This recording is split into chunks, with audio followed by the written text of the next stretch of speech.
Queridos amigos, sejam bem-vindos ao canal Videira Espírita. Meu nome é Cristina Brito e este é o programa Gotas do Evangelho. Aqui, diariamente, vemos as mensagens do Espírito Emmanuel reunidas aqui neste livro Caminho, Verdade e Vida. Elas, as mensagens, recebidas através da mediunidade de Chico Xavier. Estamos terminando o Caminho, Verdade e Vida e vamos começar logo a seguir o livro Pão Nosso, do mesmo espírito e mesmo médium. O livro Caminho, Verdade e Vida foi publicado a primeira vez em 1948 e aqui o Pão Nosso a primeira vez em 1950. Muito bem. Vou, antes de começar, só fazer aqui um destaque. No outro dia, eu estou uma semana mudando, não é? Isto porque não estou usando nenhum tipo de empresa de mudança. Estamos fazendo mudança, indo e voltando, indo e voltando, indo e voltando, e é uma casa, né? Quer dizer, é uma casa e leva-se tempo e trabalho, e duas pessoas fazendo as coisas, três, não é? De vez em quando a gente tem uma ajudinha extra do meu filho, que trabalha, não é? E então ficou pesado. Ontem, eu digo para os amigos, quem assistiu o último vídeo, que não foi o de ontem, não é? Foi o de anteontem, eu não sei como é que não vou conseguir falar a próxima frase. Eu estava muito cansada. Ontem, realmente, eu não consegui. Aí eu descansei bastante e estou me sentindo com as baterias recarregadas. Agora a única coisa que falta são os quadros botar nas paredes e já está aqui separado. Vejamos quem vai ficar aqui logo aqui atrás. Vou mostrar para vocês.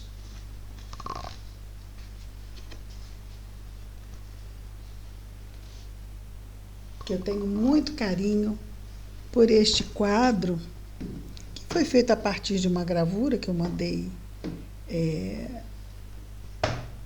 colocar uma moldura, não é? Transformar em quadro, que é aquele retrato falado que, através de Chico, não é? O espírito Emmanuel, o nosso Emmanuel aqui, não é? Durante alguns meses fez a um retratista, aqueles retratistas da polícia, porque hoje fazem tudo pelo computador, mas antigamente era um retratista, um desenhista, que a pessoa ia descrevendo e ele ia desenhando. Então, esse desenhista, durante algumas sessões com o Chico Xavier, médium, foi recebendo o retrato falado de Maria Santíssima, quando ela vem às esferas mais densas aqui do planeta Terra, exatamente para acompanhar, não é, os trabalhos de assistência aos suicidas.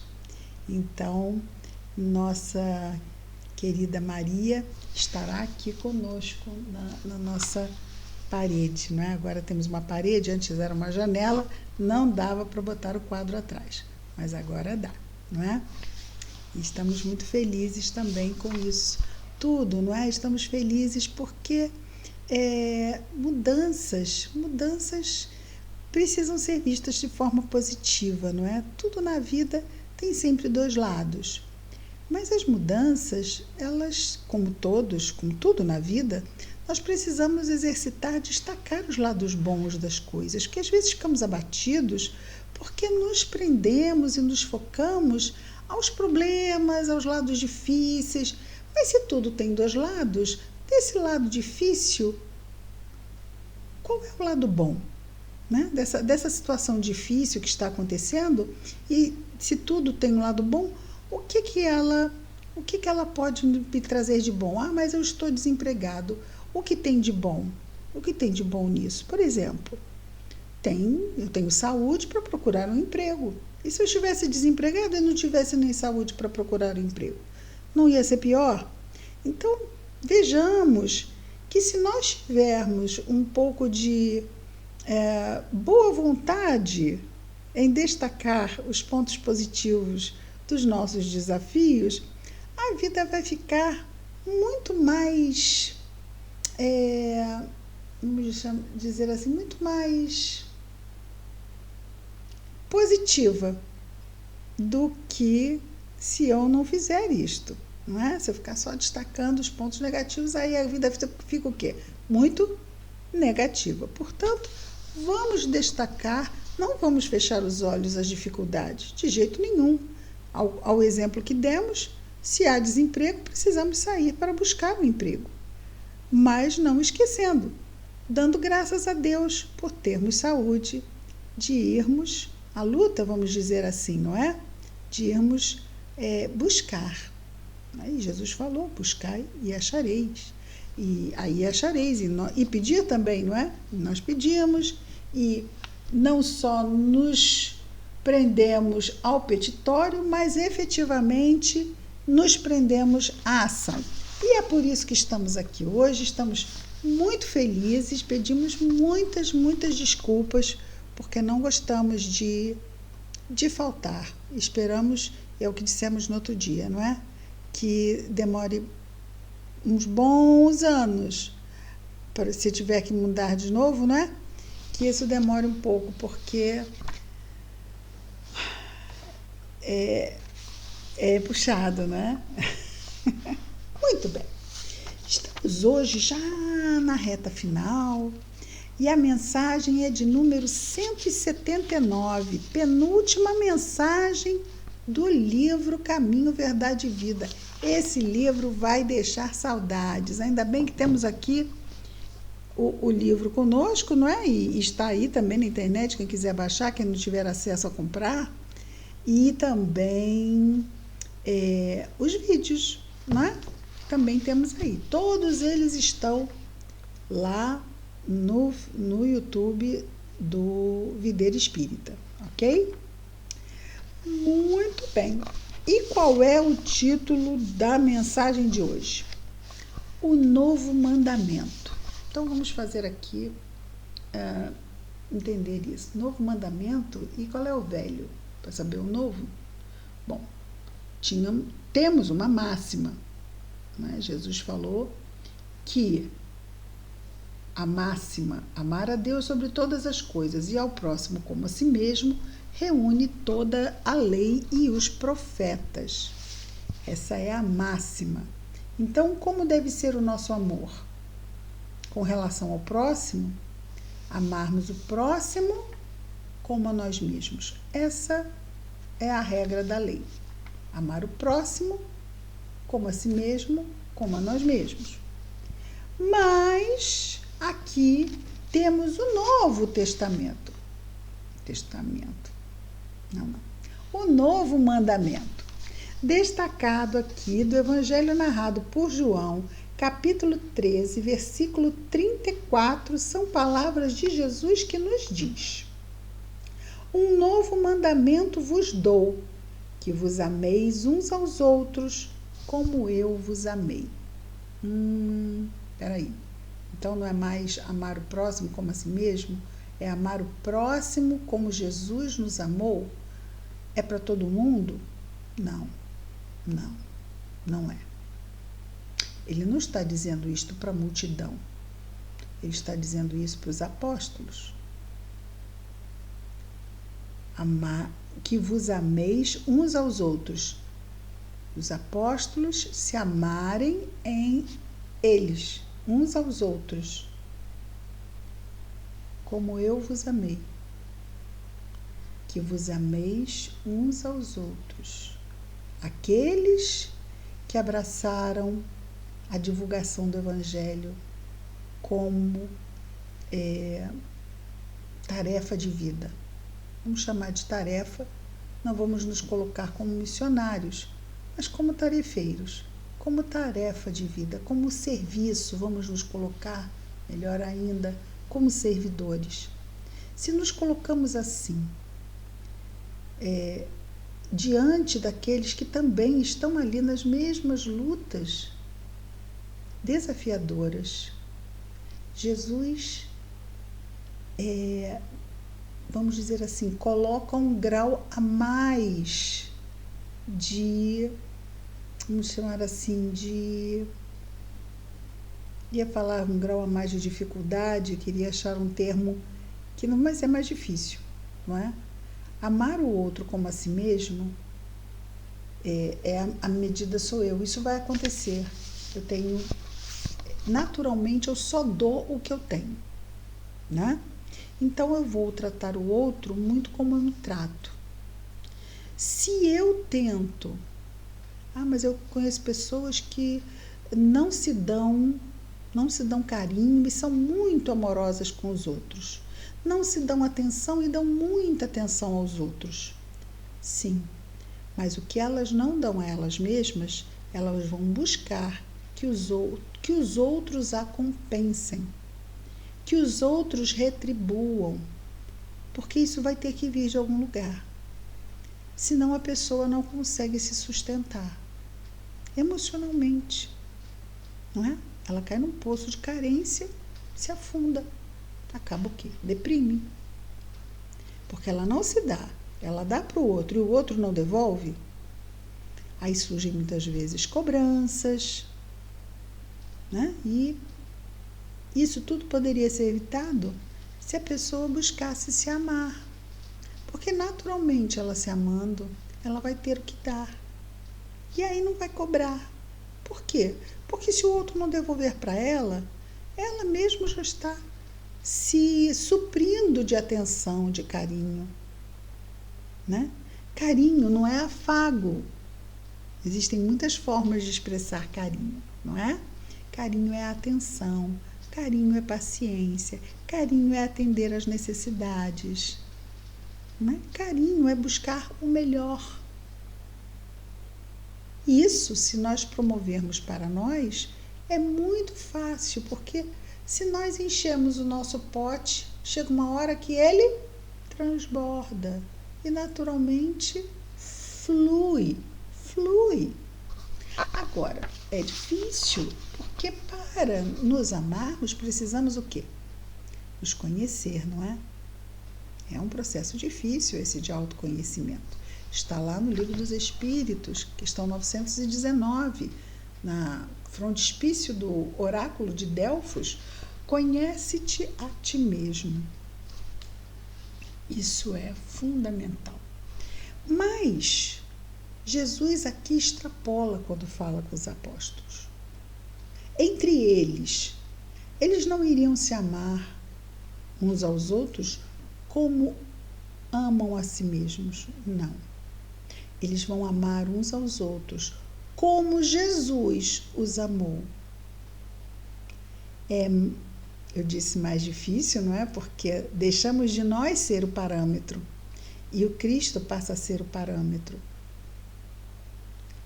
E aqueles que desenvolvem um serviço,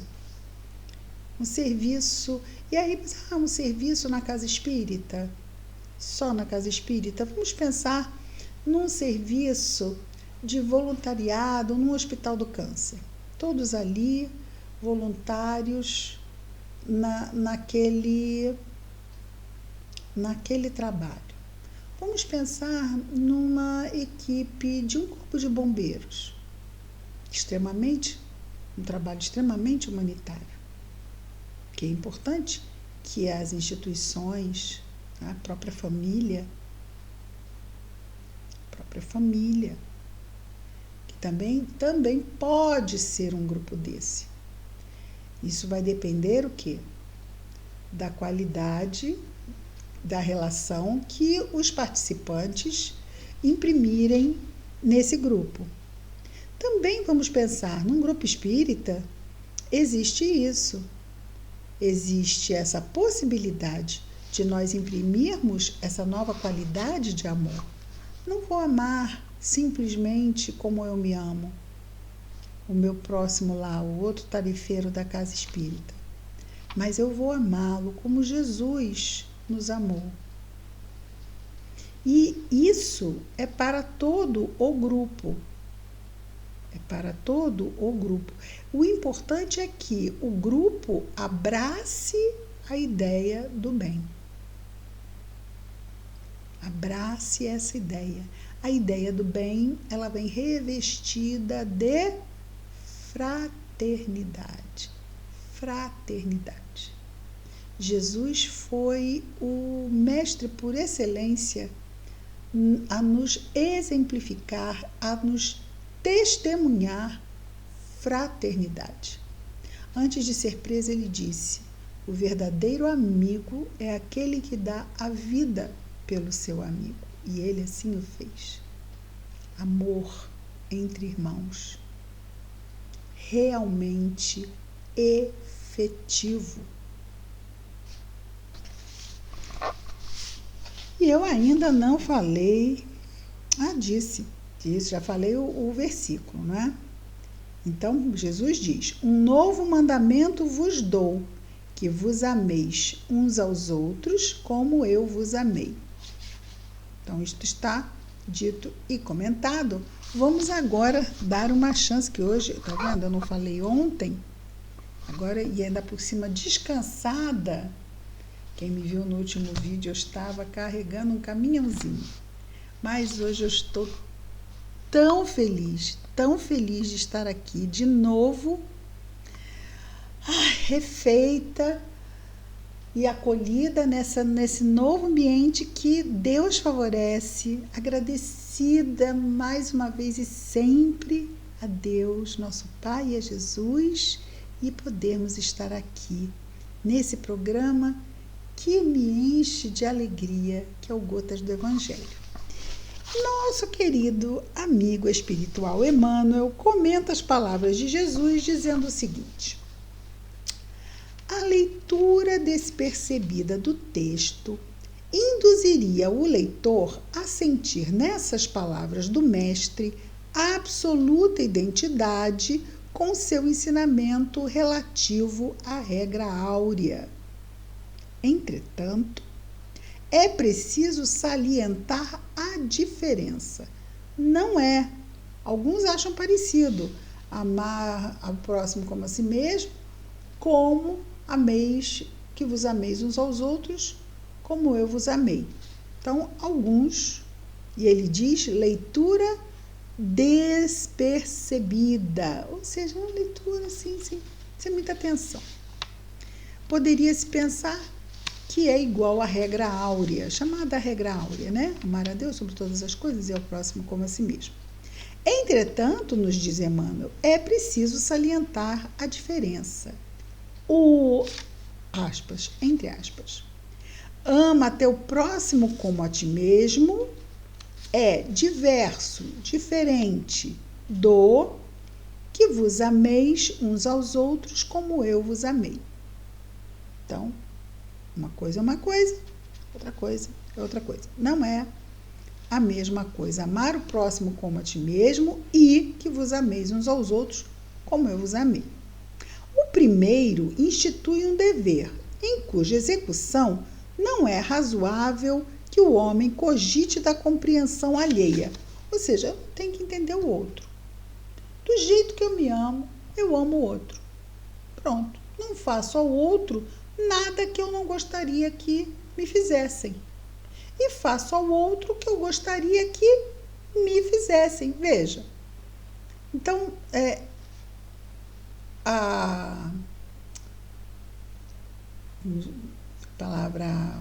o ponto de observação, o parâmetro usado, sou eu. O que eu gostaria que me fizessem, eu faço ao outro. Mas e se o outro não quiser? Não, é o meu parâmetro, né? O que eu gostaria que fizessem, eu faço ao outro. E vamos imaginar, não é? Que eu cumprimento e o outro não quer cumprimentar. Mas eu gostaria que me cumprimentassem. Né? Se ele não quiser me cumprimentar, se ele quiser me virar a cara, o problema é dele. Ele não é o meu parâmetro. O parâmetro sou eu. Eu faço aquilo que eu gostaria que me fizessem. E não faço ao outro o que eu não gostaria que me fizessem. É isso exatamente que é amar o próximo como a si mesmo. O aprendiz amará o próximo como a si mesmo, diz Emmanuel.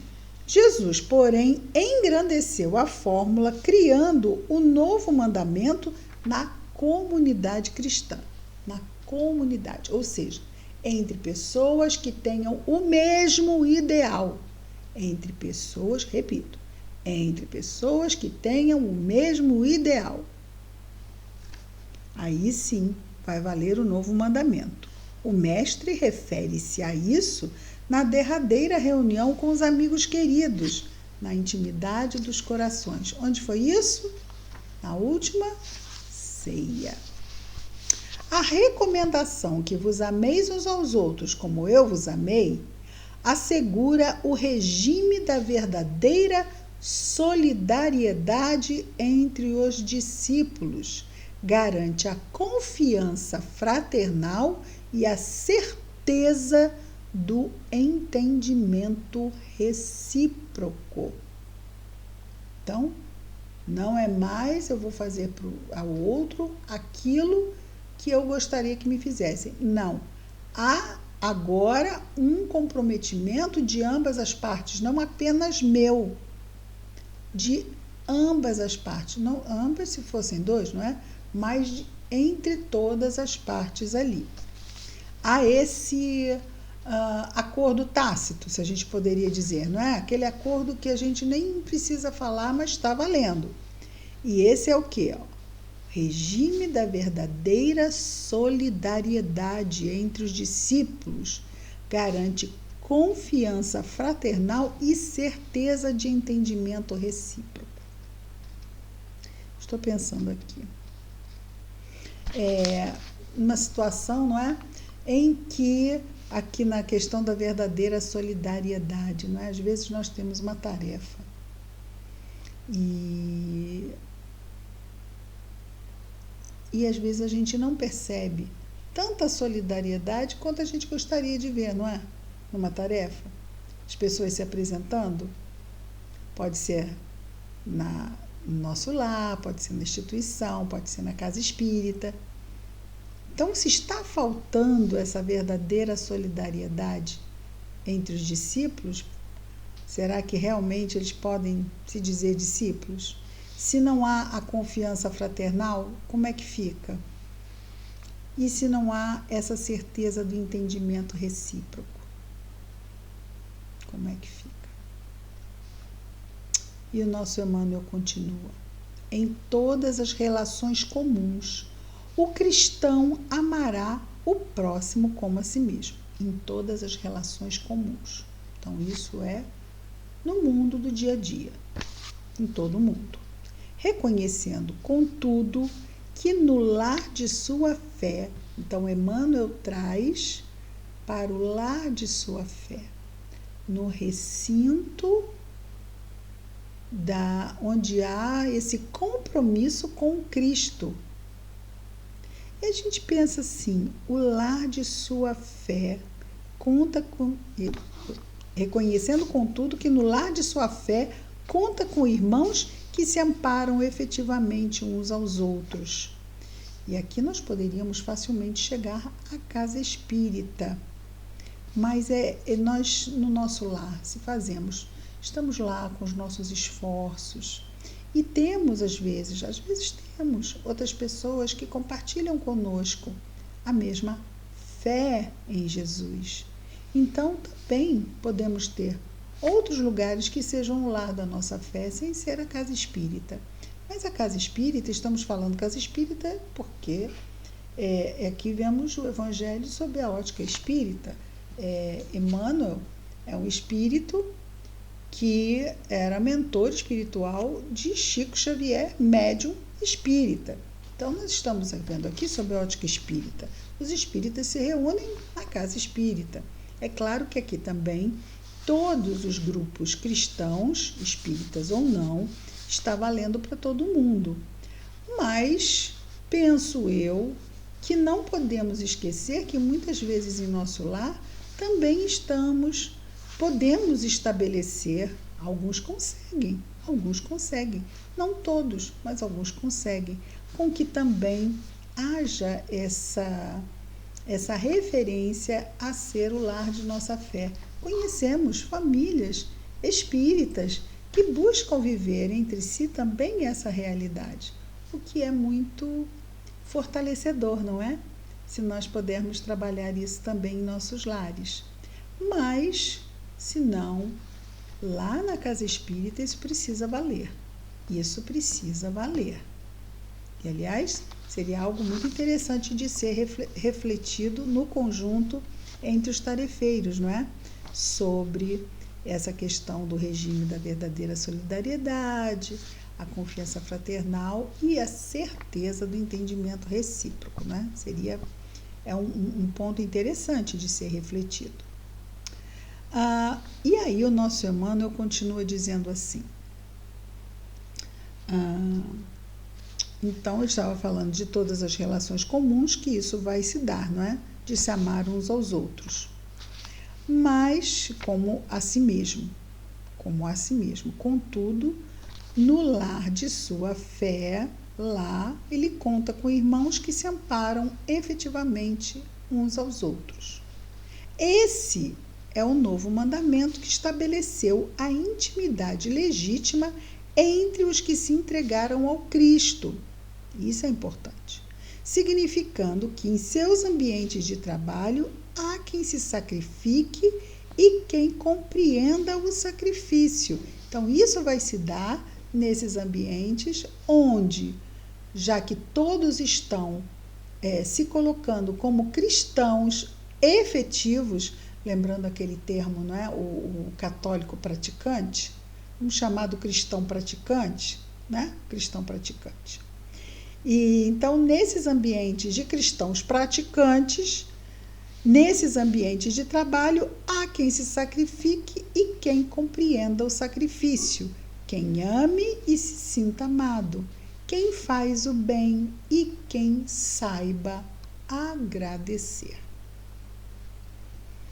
Em qualquer círculo do Evangelho onde essa característica não assinala as manifestações dos companheiros entre si, os argumentos da Boa Nova podem haver atingido os cérebros indagadores, mas ainda não penetraram o santuário dos corações.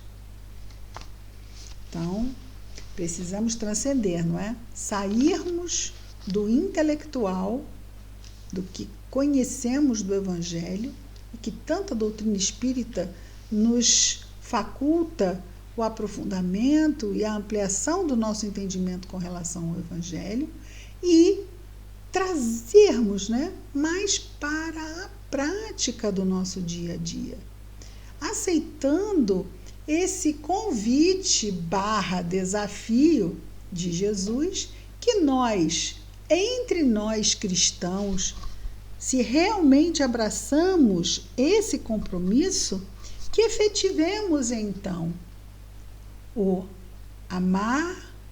amarmos-nos uns aos outros como o Cristo nos amou, envolvendo, vou repetir porque eu preciso gravar, não sei quanto a vocês, vê se entra. O regime da verdadeira solidariedade entre os discípulos garante a confiança fraternal e a certeza do entendimento recíproco. E ele vai exemplificar. Há quem se sacrifique, quem compreenda o sacrifício, quem ame, se sinta amado, quem faz o bem e quem saiba agradecer.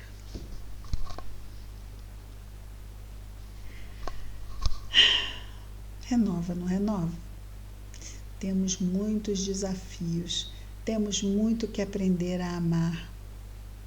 Mas aí está, cada dia nos convidando a continuarmos esse processo de aprendizado e de exercício contínuo. Hoje, melhor do que ontem. Amanhã, melhor do que hoje. Vamos orar ao Mestre? Querido Mestre Jesus, obrigado, Senhor, por mais este dia, pelas bênçãos que se nos estendem em nossas vidas. Ajuda-nos, Jesus, a vermos o lado bom das dificuldades que nos chegam. Esse exercício importante, não ignorarmos as dificuldades, mas sabermos destacar os benditos recursos que cada situação nos apresenta. Obrigado, então, Senhor, pelas bênçãos que recebemos. E te rogamos, Jesus, abençoa nossos dias, nossas noites, nossos lares e famílias, nossos afetos queridos. Mas abençoa, Jesus amado, igualmente, todos os nossos irmãos de humanidade. Em especial, Jesus, aqueles nossos irmãos que neste momento estão em sofrimento. Abençoa-os, Senhor, abençoa-os. Que as tuas bênçãos estejam sempre, Jesus, em nós e entre nós, hoje e sempre. Graças a Deus. E então, amigos, amanhã estaremos juntos mais uma vez aqui no canal Videira Espírita com o nosso programa Gotas do Evangelho. Muita paz a todos.